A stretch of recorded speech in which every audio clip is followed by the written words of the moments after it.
Hello বন্ধুরা, সবাইকে স্বাগত আরেকটা নতুন ভিডিওতে। বন্ধুরা, তীরে এসে তরি ডুবল স্কটল্যান্ডের। হ্যাঁ বন্ধুরা, স্কটল্যান্ড এবারের টি-20 বিশ্বকাপের সুপার 8-এ যাওয়ার জন্য একজন খুব দাবিদারি টিম হয়েছিল, কিন্তু তাদের ভাগ্যর চাকায় এভাবে ঘুরে যাবে সেটা তারা বুঝতেও পারেনি। তারা সুপার 8-এর কোয়ালিফাই করতে পারেনি। কেন? নেট রান রেটের জন্য। আজকে অস্ট্রেলিয়ার সাথে স্কটল্যান্ডের ম্যাচ ছিল। এই ম্যাচ যদি স্কটল্যান্ড জিততে পারতো তাহলে অবশ্যই তারা ডিরেক্ট কোয়ালিফাই করত, কিন্তু অস্ট্রেলিয়া একটা বড় টিম, শক্তিশালী টিম স্কটল্যান্ডের থেকে, যার ফলে স্কটল্যান্ড টিম অস্ট্রেলিয়ার কাছে হেরে গিয়েছে। শুধু হারেনি, তারা খুব দুর্দান্তভাবে একটা কন্টেস্ট লড়েছে, যেখানে তারা প্রথমে ব্যাট করে 180 রানের মতো করেছিল স্কটল্যান্ড।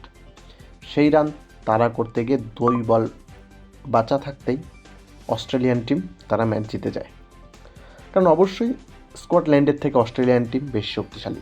তারপরে তাদের পয়েন্ট টেবিলে যে পরিবর্তন হয়, যার ফলে নেট রান রেটের জন্য স্কটল্যান্ড 2024 টি-20 বিশ্বকাপ থেকে বিদায় নিয়ে নেয়। এই গ্রুপের ইংল্যান্ডকে ধরা হয়েছিল হয়তো এবারে বিশ্বকাপ থেকে ছিটকে যাবে।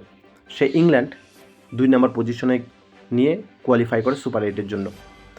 ইংল্যান্ড এবং স্কটল্যান্ড 4-4টা ম্যাচ খেলে তাদের 5-5 পয়েন্ট, কিন্তু ইংল্যান্ড তার নেট রান রেটের জন্য স্কটল্যান্ডকে পিছে ফেলে তিনি 2024 টি-20 ওয়ার্ল্ড কাপের সুপার 8-এর জন্য কোয়ালিফাই করলো।